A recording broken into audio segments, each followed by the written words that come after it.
Hello, good morning dear students. How are you all? Hope you are all fine. So, today I am going to take a new class for first year. New class for first year, for plus 2 first year. That is which subject today I am going to which subject today I am going to start? That is botany. So, I have got responsibility to teach two subjects, that is botany and zoology. So, today I am going to start a new chapter called biodiversity, which is included under the subject of botany, okay, of biology. So, what is biodiversity? What is biodiversity? Before knowing the chapter, you have to know what the actual definitions of biodiversity is, okay? It is the sum total of diversity of all biological organizations from the macromolecules of the cell to the biomes. Okay, what about the macromolecules of the cell? The components. As we know, the components of the cells, including cytoplasm. What are the main components of the cell? The main component of the cells are cells, and the main component of the cells are what? Cytoplasms, nucleus, along with organelles. Okay, so these are the organelles. So the organelles like endoplasmic reticulum, plastids, mitochondria, these are all the components of the cells which are suspended in the cytoplasms, along with what? Nucleus. So the components of the cells are nucleus, cytoplasms, along with organelles. So these are the components forming what? Cell. So these components, before forming, so these components which are, as we know, the cell is the basic unit of life. Before being a basic unit of life, these are the substances. Once it was what? Non-living substances, which it is made up of different kinds of elements. Okay. Now, so macromolecules of the cells, including all the components of the cells, including nucleus, cytoplasms, and organelles, along with biomes. Biomes means all the larger species or the larger organisms, including from invertebrates, vertebrates, and plants. These are all what? Biomes. So biodiversity is the sum total of diversity of all biological organisms, from the macromolecule of the cells to the biomes. Now, biodiversity was pronounced by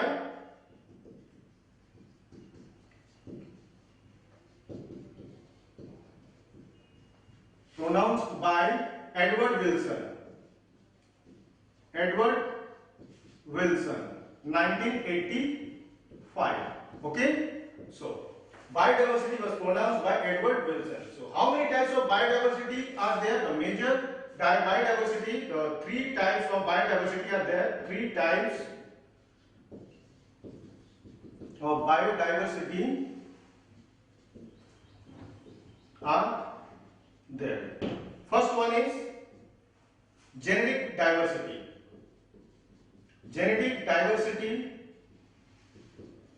Second one is species diversity.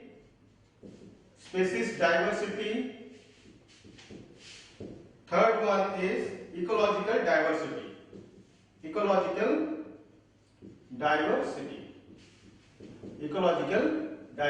So how many types of diversity are there? Genetic diversity, species diversity, and ecological diversity. So now the genetic diversity I am going to explain now. What is genetic diversity? Okay, it is a measure of all the organisms where the genetic variations takes from one particular area to another particular area. It measures the diversity of genetic variation. What does the genetic diversity stands for? It measures the genetic variations. Of the organisms from one region to another region. Suppose the best example I am going to give you now of genetic diversity is a plant called Rauwolfia vomitoria. Okay. Now, genetic diversity. Going to explain now.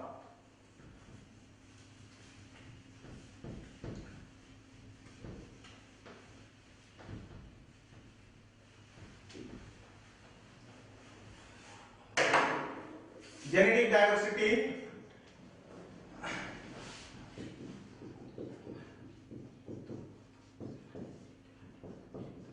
It is the measure. It is the measure of diversity. It is the measure of diversity of genetic variation. What? Genetic variations of an organisms from one region to another, one region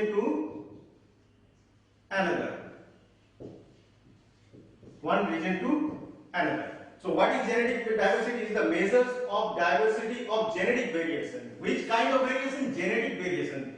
The best example I am giving you about a genetic diversity is a plant called Rauwolfia vomitoria. It is a one kind of medicinal plant which it is mostly found in the Himalayan region. As we know, the Himalayan region extends from the Jammu and Kashmir and it goes to the Seven Sisters, that is called Meghalaya, Nagaland, Sikkim. So these are the areas which are surrounded by what? No, Himalayan regions. Okay, in this particular area, a medicinal plant which it is found is called what? No, Rauwolfia vomitoria. Which plant? Rauwolfia vomitoria. Okay, it is a medicinal plant. Which kind of plant? It is a medicinal plant. Now you will be asking, what is medicinal plant and why Rauwolfia vomitoria is the example is concerned to genetic diversity? Why? Because in this kind of plant, one chemical substances called reserpine. Which kind of chemical substances is present in Rauwolfia vomitoria? Called reserpine, which shows a variations. From one region to another region. Suppose in a Himalayan region extending from the Jammu and Kashmir, in that particular area, you will see the composition of the reserpine is different, but in case of the Seven Sisters, that is Sikkim and Nagaland and Sikkim and Meghalaya, in this particular region, you will see there will be a variations of which kind of chemical reserpine. So this chemical reserpine doesn't remain stable in one place. So these kinds of chemicals doesn't remain constant in Rauwolfia vomitoria. It gets changes from one region to another region. So that's why it is concerned to which kind of variation, that is genetic variation. So which chemical composition showing a diversity, that is reserpine, which it is mainly present in Rauwolfia vomitoria. Okay. So Rauwolfia vomitoria, the chemicals, which chemicals? It's a important questions. And it is a expected questions for NEET and from the board also. Reserpine chemicals. Which kind of chemicals are showing a variation? That is reserpine variations. Okay, Rauwolfia vomitoria is found in the Himalayan region. Okay. In this particular region, there will be a changing of reserpine chemicals. As the chemical is changing reserpine, then there will be a variation showing in this particular plant. Which plant? That is Rauwolfia vomitoria. That is called a genetic diversity. Now, second one is species diversity. What is called species diversity? I am giving you a best example of species diversity is that. As you know, the scientific name or the zoological name of lion, tiger and leopard having a same genus. The scientific name and the zoological name of lion is Panthera leo. The zoological name of tiger is Panthera tigris, and the zoological name of leopard is Panthera pardus. So all the animals having the same genus, but there is a variation in the species. What? Genus, they are having the same genus, the Panthera, but there is changes in the species. Suppose in case of lion, the species is leo, and in the case of tiger, the species is tigris, and in the leopard it is what? Pardus. Okay, they are having the same genus, but varies in what? No, species, which they live in the same area. So which are found in the same area. So that is called what? No, species diversity. Genetic diversity is over. Now species diversity.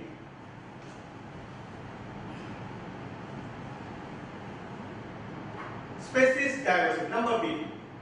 Species diversity. Remember it nicely. Species diversity. Follow it nicely. Species diversity. It is a measure It is a measure of diversity. It is a measure of diversity of the species living in a ecosystem. In an ecosystem. In a diversity. It is a measure of diversity of the species living in an ecosystem. Okay. So that is called what? Species diversity. So best example I am giving you what? Lion. The common name of lion is, so common name, and here it is what? Zoological name. Common name and scientific name. Scientific name. Now, common name is tiger. Scientific name is Panthera tigris. Panthera tigris. Lion. Panthera leo. Panthera leo. No. Leopard. Panthera pardus.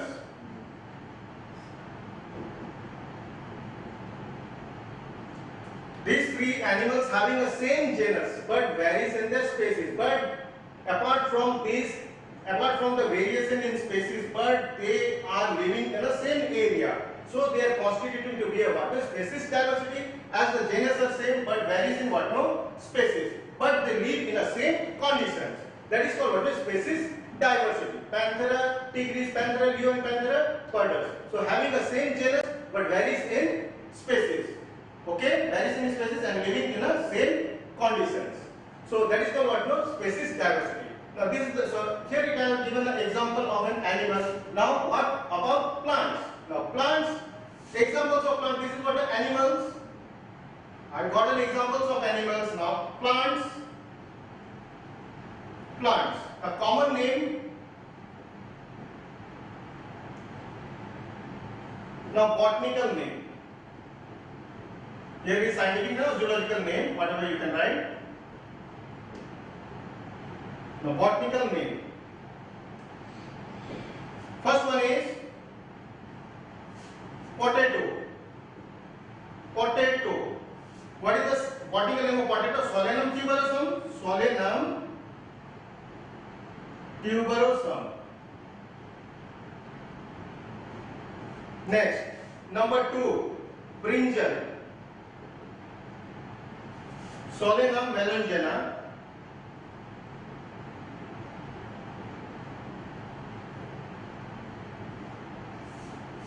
Number 3, tomato.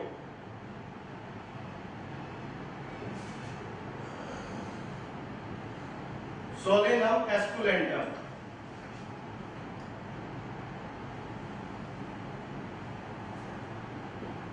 Solanum esculentum or Lycopersicum. Lycopersicum. Okay, these are the tomatoes, and the scientific name, the botanical name of potato, Solanum tuberosum, brinjal, Solanum melongena. All are having the same genus. All are having what? The same genus, but varies in their species. Varies in their species. Okay. Now, so these plants, the potato, brinjal, tomato, are found in the same conditions. So that is called what is species diversity. It is a measure of diversity of the species living in an ecosystem. Okay, that is called what? No, species diversity. Clear? Potato, that is Solanum tuberosum, brinjal, Solanum melongena, and tomato, that is Solanum esculentum, Solanum lycopersicum. Okay, so these are all belongs to a family called Solanaceae. Okay, now these are the plants which are found in a common area. So that is called what is species diversity. And the best, so it is a measure of diversity of the species living in an ecosystem at relative abundance. And relative abundance.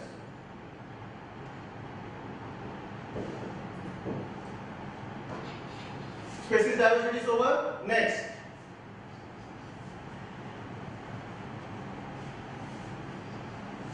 Ecological diversity.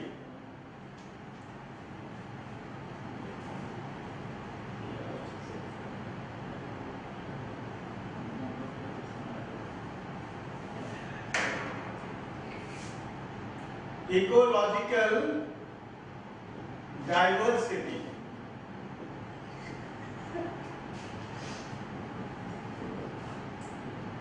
It is the measure of diversity ranging from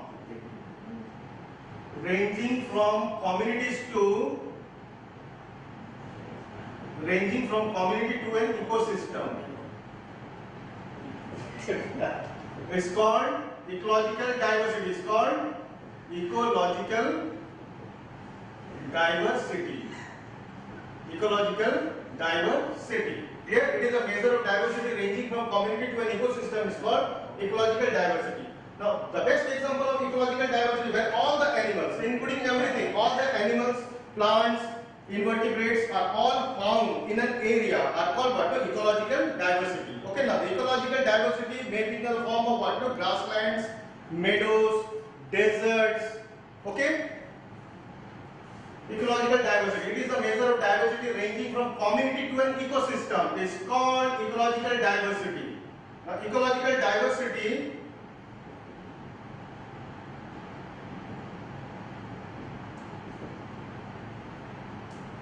diversity components are grasslands, deserts, valleys, estuaries, etc. Okay, these are the areas. So these are the areas like grassland, desert, valleys. Near about all the organisms are found, including plants, animals, invertebrates. Okay, these are all constituting to form what? Ecological diversity, including starting from community to what? To an ecosystem. That is called what? Ecological diversity. And ecological diversity, the main components of ecological diversity are grasslands, deserts, valleys, estuaries. Okay, next. So the major taxa of invertebrates, vertebrates and plants. Major taxa of invertebrates, vertebrates and plants. So in case of invertebrates, vertebrates and plants, so which is the abundant animals or which is the abundant organisms which are found of invertebrates, which are related to invertebrates. Most of the invertebrates are what? Insects. Most of the invertebrates are insects. So in the pie chart, as the pie chart has given here, and it is representing everything, that is mollusca, crustacean, other animals and insects. The major part of the organisms of invertebrates constituted to an biosphere is what? Insects. Which organisms are abundant? Which invertebrates are abundant in biosphere? That is what? Insects. And the second position, it goes to what? Mollusks. Okay, second position goes to mollusks like snail, okay, octopus. These are all included under mollusks. And then after the crustaceans, okay, crustaceans having what? Having a calcareous cells. That is what? Crustaceans. And having a cephalothorax like prawns. Okay, these are all crustaceans. And other animals groups. And other animals, now you will be asking me what is other animals group. The other animals groups including Platyhelminthes, Nematohelminthes, Porifera. Okay, these are the phylums which are included which are concerned to other animal groups. The major part of the invertebrates which are present in the biosphere are insects. Then second position is mollusks. Then third is crustacean, and the fourth is what? The other animals group. Okay, invertebrate is over. Next is what? Vertebrates. Vertebrates are the organisms those possess vertebral column. The organisms which are possessing vertebral columns are vertebrates, and the organism which doesn't possess any vertebral columns are called invertebrates. As I have explained you, that is what invertebrates. And in case of vertebrates, it consisting what? Vertebral column. The animals which possess vertebral columns are called vertebrates. Now, vertebrates. Now, near about half portion of the population, the half portions. And here the pie chart, as it is represented here, the pie chart, the pie says. What is pie says? That is fishes, including both type of fishes, that is cartilaginous fish and bony fish. So cartilaginous fish and bony fish, these are the fishes which are most abundant, in the biosphere. So which vertebrates are abundant in the biosphere? That is Pisces. Which organisms, which vertebrates are abundant in the biosphere? The accurate answer will be what? Pisces, including bony fish and cartilaginous fish. And in the second position, that is birds. Second position, that is birds. First position is Pisces. First Pisces. Second is birds, and third is reptile. Reptiles means the crawling animals. The crawling animals are called reptiles. Is in the third position, and in the fourth, and the mammals and amphibians sharing a same abundance of the same components. That is mammals and amphibians. Okay. So the first is what? Pisces, and the second position goes to birds, and the third is reptiles, and mammals and amphibians are near about same. Okay, the components of the abundance of the mammals and amphibians are near about same. But in case of Pisces, including bony fish and cartilaginous fish, most of the species are vertebrates. Most of the vertebrates in the biosphere are Pisces, including bony fish and cartilaginous fish. Then after the second position is birds, and the third position, that is reptiles, and the fourth position is near about mammals and amphibians near about same.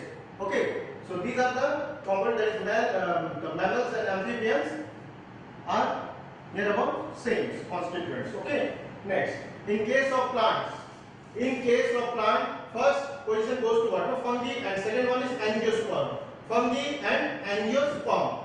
So most of the plants, in case of plant, there, as we know, fungi is what? It is a non-flowering plant, and fungi, near about fungi and angiosperm. Angiosperm is what? Angiosperms are flowering plant, and fungi is non-flowering plant. They are occupying most space in the biosphere. Which organism? That is fungi and angiosperms. So both are sharing a same population, same abundance, fungi and angiosperm.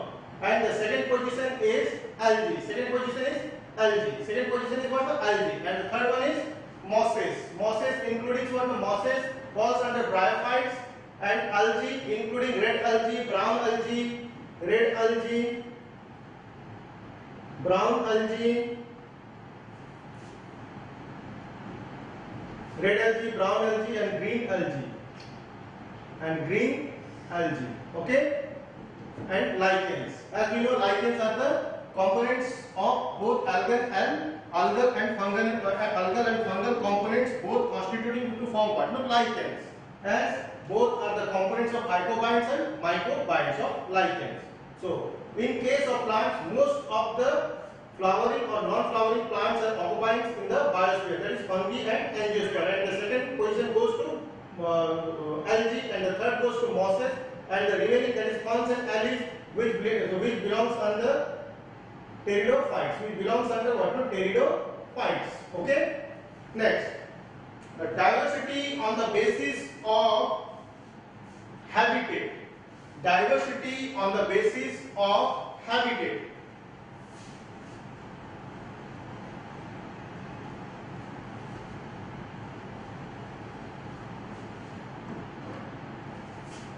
Diversity on the basis of habitat. Diversity on the basis of habitat. First one is hydrophytes. Hydrophytes. What are called hydrophytes? Diversity on the basis of habitat. Which one? Plants. Hydrophytes. Hydrophytes are the plants which grows in the aquatic conditions. Which one? Hydrophytes. Hydrophytes are the plants growing in aquatic habitat. So hydrophytes, again, these are classified into three types: amphibious hydrophytes,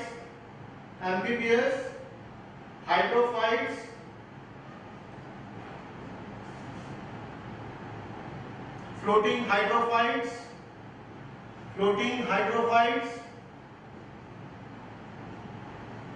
Number three is floating hydrophytes. First one is amphibious, and number two is submerged hydrophytes. hydrophytes, submerged hydrophytes. What are called amphibious hydrophytes or floating hydrophytes? Amphibious hydrophytes are the plants where the lower portion of the branch gets suspended in the water, but the remaining portion of the plants will remains at the aerial part. Okay, so that is called amphibious hydrophyte. The best example of amphibious hydrophytes are Sagittaria and Crapa. These are the examples of amphibious hydrophyte. And submerged hydrophytes. The submerged hydrophytes are the aquatic plants which are completely submerged in the water. Are called what? No? Submerged hydrophyte. The best examples of submerged hydrophytes are Hydrilla and Vallisneria. Next, floating hydrophytes. Floating hydrophytes including Nelumbium speciosum.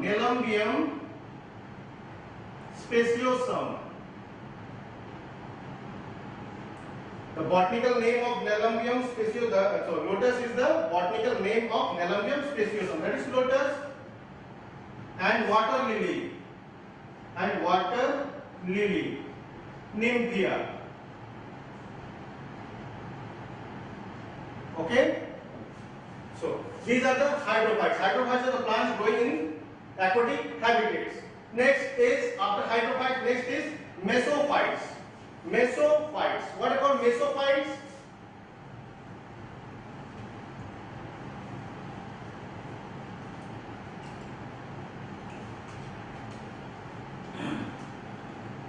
Number B, mesophytes.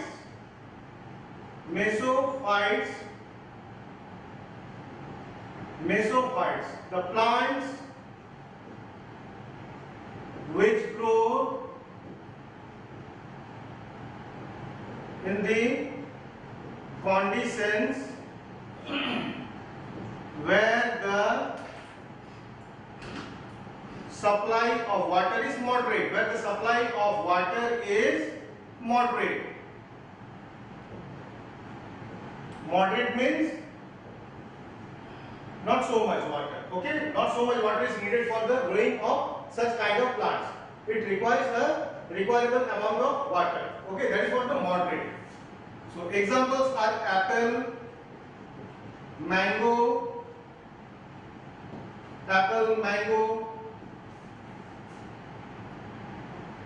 rice, wheat, all included under what? Mesophytes. Number C, halophytes. What are called halophytes? It's a very important point. Halophytes are the plants which grows in the salt soil or it grows in the saline water. Are called what? No? Halophytes. Halophytes are the plants grows in salty soil or in marine water, or in marine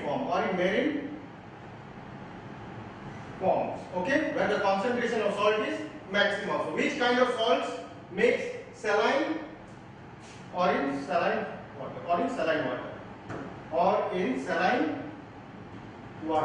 What is called saline? Saline means what? The compositions of water and salt. So which kind of salts forming saline water? That is NaCl, MgSO4, MgCl2. Remember it, sodium chloride, magnesium sulfate and magnesium chloride. These are the salt which when it gets soluble in water forming water, saline water. So halophytes are the plants which grows in salty soil or in saline water. The best examples of halophytes are Avicennia, Solanaceae,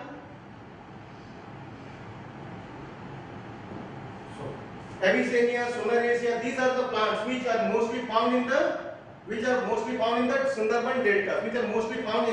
Sundarban Delta. As we know, the Sundarban Delta is the Ganges river which it flows to the Bay of Bengal, and it is the composition of water and it is the conditions of where the river water goes to the C is called an estuarian. In estuarian conditions, you will be find the concentration of salts are sodium chloride, magnesium sulfate, and magnesium chloride. In this particular area, these are the plants shows a abundance. Which one? Avicennia and Sonus racea. Now, which kind of salt? Sodium chloride, magnesium sulfate, and magnesium chloride. In these conditions, the roots.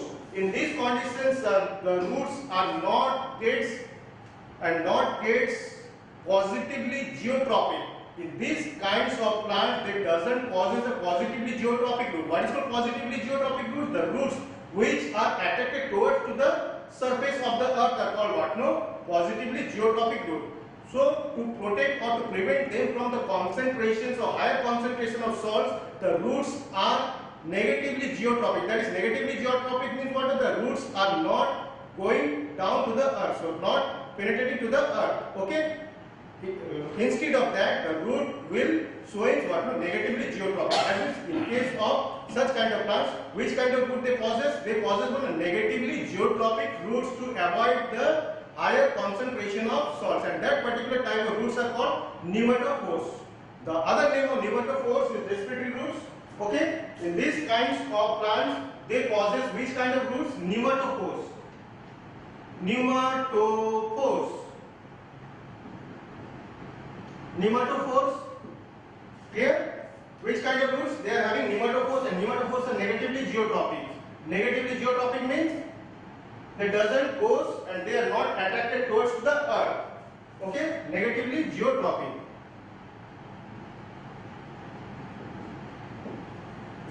Halophytes. First one is hydrophytes, B mesophytes, C halophytes, then is xerophytes. Number D, xerophytes. What are called xerophytes? The plants which grows in a very extreme or in very xeric condition where the scarcity of water is maximum. In that particular conditions where the plant are grown, so where the plant is growing are called what? No, xerophytes. Xerophytes. Xerophytes, the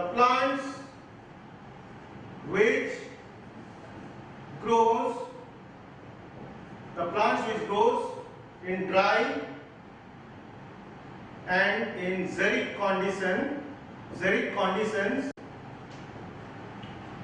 where the scarcity of water is maximum, where the scarcity of water is maximum.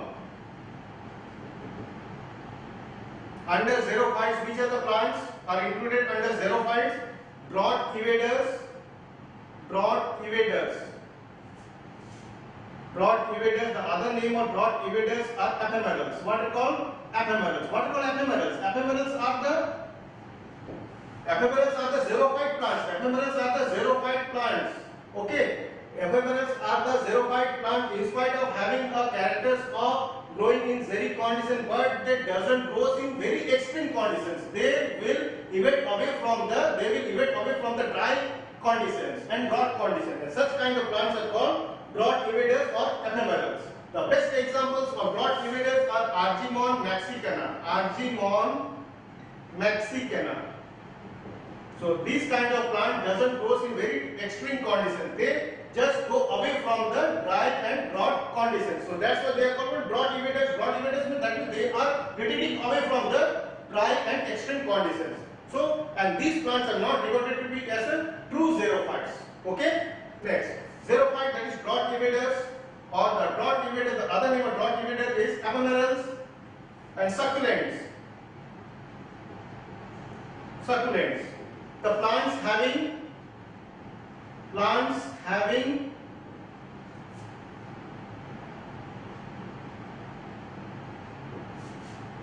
juicy and moist leaves and stems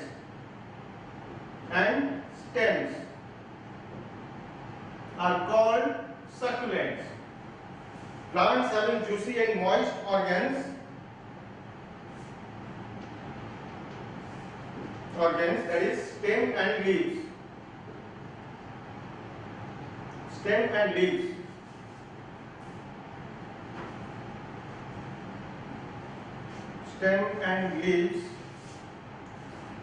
juicy and moist organ stem and leaves called succulents.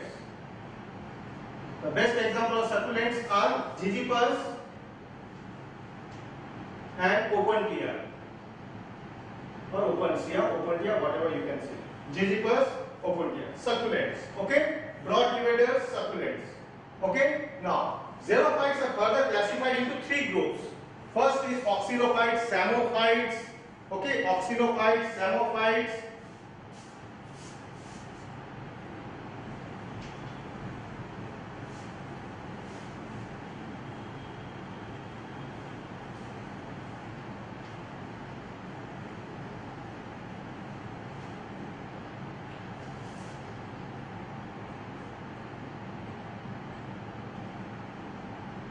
Xerophytes are again subdivided into, first one is psammophytes,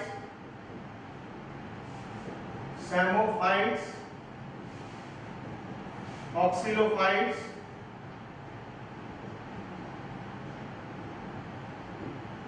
okay, psammophytes, the plants growing in sandy soil. Plants growing in sandy soil are called psammophytes. Oxylophytes, plants growing in acidic soil. Okay, xerophytes. Next is epiphytes. First one is hydrophytes, second one is halophytes, third one is xerophytes, and the fourth one would be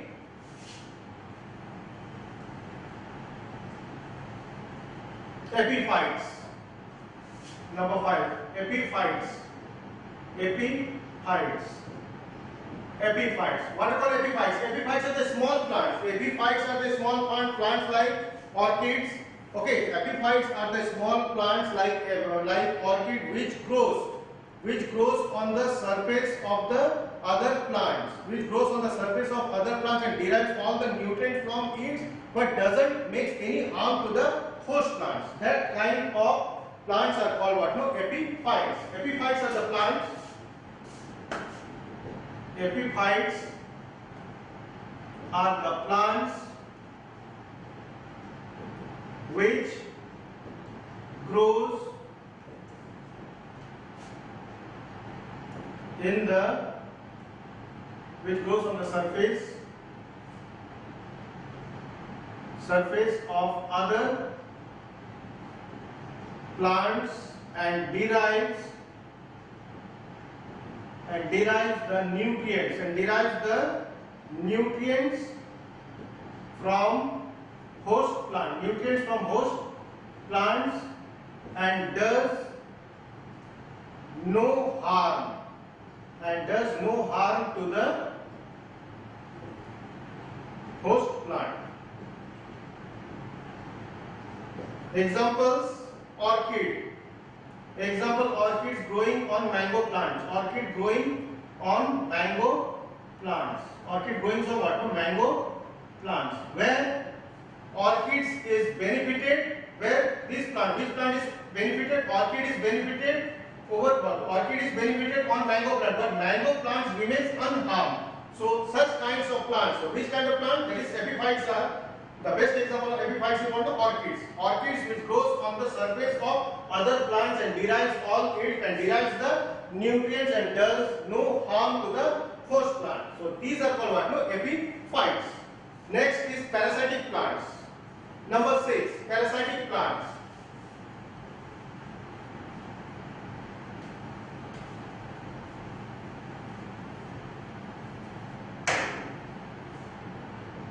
Parasitic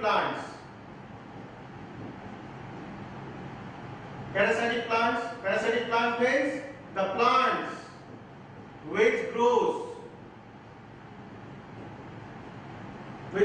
on other plants where one plant is benefited, is benefited and other gets harmed,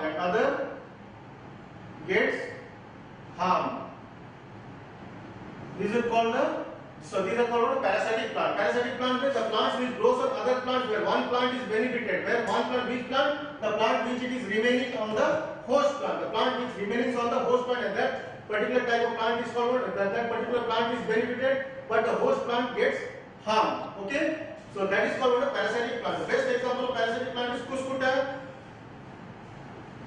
growing on pinus, mango. Okay?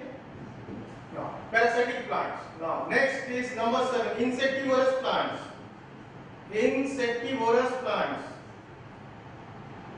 The Cuscuta growing on pinus or mango, and another example of parasitic plant is Rafflesia. As we know, Rafflesia is the largest flower. Rafflesia is also what? A parasitic plant. It is the largest flower.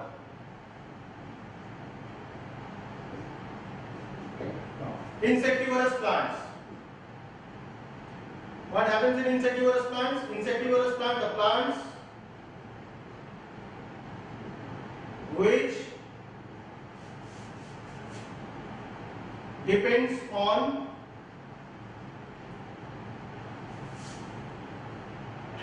which depends on insects are called insectivorous plants. Okay? The plants which depends on insect as food are called insectivorous plants. The best examples of insectivorous plants are pitcher plant. The examples of insectivorous plants are what? Pitcher plant. The other name of pitcher plant is Nepenthes. Pitcher plant is Nepenthes. Second one is Utricularia. That is bladderwort.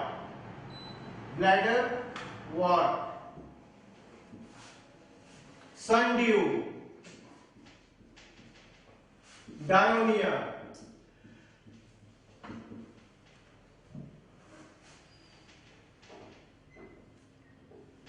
And another one is Venus flytrap.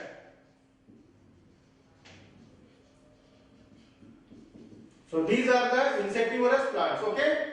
Nepenthes, bladderwort, and Dionia are insectivorous plants. So diversity on the basis of habitat of plants is over, and the next segment which is left are going to be taught on the next class. Okay? Till then, and before telling something, you first learn it nicely and try to comment whatever you are having any doubt. You just comment in the comment box, or you put like, or whatever you think, or whatever you have any doubt, you just comment it in a box, or there is a number which is given and you can call us on. Okay, and you can call us. Thank you.